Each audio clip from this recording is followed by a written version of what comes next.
बात करें तो बिल्कुल there are many actually, Swiggy उसमें से एक अच्छा, है। उससे उससे एंड पहले, सॉरी टू इंटरप्ट यू, उससे पहले जो पिछली बार आपने स्टॉक्स दिए थे ना, सेंको गोल्ड, वो बहुत अच्छा चला। मैंने बीच में आपसे यस, हफ्ते में एक ही बार मुलाकात हो पाती है, मैंने मेंशन किया भी था।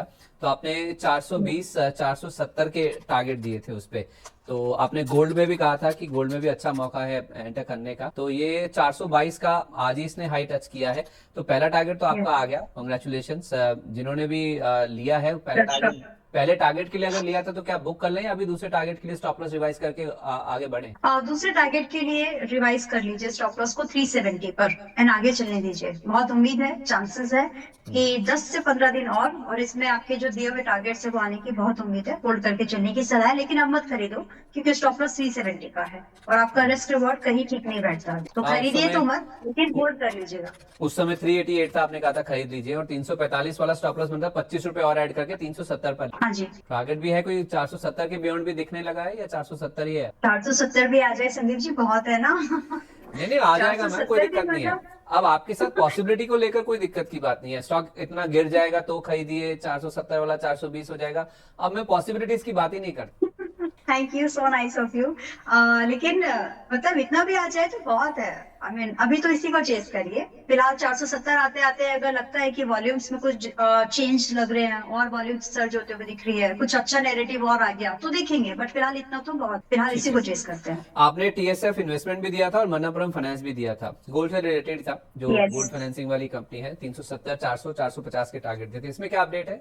टी मन्नापुरम होल्ड करिए अभी भी 350। आप पिछले हफ्ते आपके पास मेरे ख्याल से 345 का होगा भाई। 351.40। आपके कितना? 351.40। ओके, तो अभी के लिए 370 मेरे ख्याल से टारगेट नहीं आया अभी। टारगेट इसका अगर आप चेक कर लेंगे तो आप एक बार देख लीजिए। मुझे तो याद है वैसे टारगेट शायद 375 था। 370, 370 75 400, पहला साढ़े टारगेट। 400। ओके, तो फिलहाल इसमें टारगेट, यस, तो पहला अभी टारगेट फर्स्ट तो खड़ा है टारगेट आया स्क्रीन लेकिन पर। इसमें हाँ यस, मुझे लगा 375 है।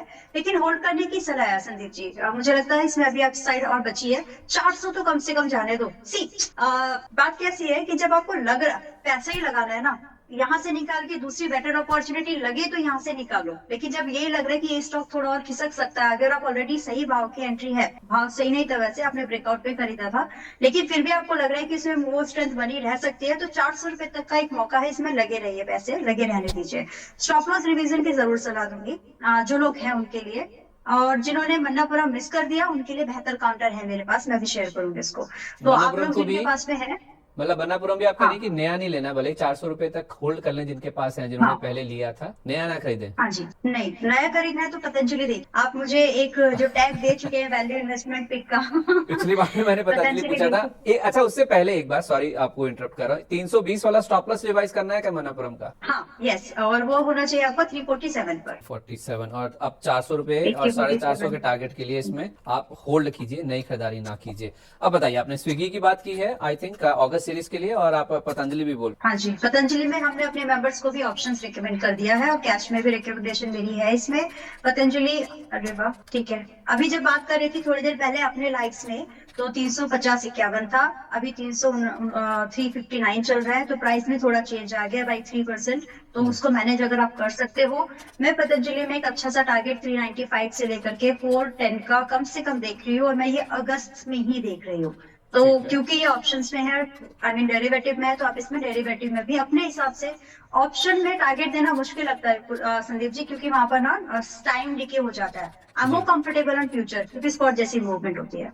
तो यही चीज आप यही टारगेट स्पॉट के या फ्यूचर अगस्त में चेस कर सकते हो। स्टॉप लॉस जो लगा रहे हैं हम यहाँ पर अभी, क्योंकि आज की कंफर्मेशन थोड़ी अच्छी मिल गई है, तो 320 रुपए का स्टॉप लॉस लगाया तो इनको। ओके, और स्विगी की क्या टारगेट स्टॉप लॉस है? स्विगी में तो आज ही टारगेट आया है 290 का मेरे ख्याल से। ट्रिगर नहीं हुआ 290, वैसे शायद कुछ पॉइंट से रह गया है। 289.99 एक पैसे से टारगेट रहता है, वरना अलर्ट ट्रिगर हो जाता था। बट स्विगी का स्पॉट चार्ट पर मैं रेफरेंस दूंगी। आप आपकी पसंद से not in August, September month के अगस्त सितंबर मंथ के फ्यूचर पर कोई भी एक्टिविटी करिएगा, ताकि आपके पास में टाइम रहे। ये जो लेवल्स हैं ये 1 से 2 महीने के रहेंगे स्विगी पर, जो मैं डिस्कस करने जा रही हूँ अभी आपसे। So since Swiggy was recommended in ranging from 250 to 270 regularly on various platform and to my members as well, so it's a standard disclosure कि हम इसको रेगुलरली कवर कर रहे हैं। It was a substitute of Eternal Zomato का substitute stock के तौर पर हमने इसको फाइंड किया था, कि जो मूवमेंट जोमेटो में हो चुका है अभी वो यहाँ पर पेंडिंग है, और अभी स्टॉक में कई सारी कॉर्पोरेट चेंजेस भी हो रहे हैं, मैनेजमेंट बदला है इसका, तो वो सारी चीजें हैं। अब इनके चलते मुझे लगता है कि स्विगी आपको 305 एंड 340 अगस्त और सितंबर के दौरान में दिखा देगा, उससे ज्यादा ही भले लेकिन इतना तो दिखा देगा। अब यहाँ स्टॉप लॉस लगा करके चलेगा करीब करीब 255 रुपए का, जो कि इस हफ्ते का लो पॉइंट कंसिडर किया जाना चाहिए। तो 255 के एसएल पर करंट प्राइस इज 288, इनको बेंचमार्क मान के आप नेक्स्ट टू नेक्स्ट मंथ के फ्यूचर पर अपने लॉन्ग पोजीशन कैरी करना चाहे तो कर सकते हैं। 2 स्टॉक्स हैं मतलब आज। हाँ जी, ठीक है, तो एक हो गया स्विगी, जिसमें आप सितंबर के फ्यूचर्स में अगर खरीदारी करते हैं तो 305 340 तक के टारगेट होंगे, स्टॉप लॉस आपका 255 का होगा। ये स्विगी का सितंबर महीने का फ्यूचर के हिसाब से प्राइसेस आपको दिए गए हैं, तो कैश सेगमेंट में नहीं, अगले महीने का जो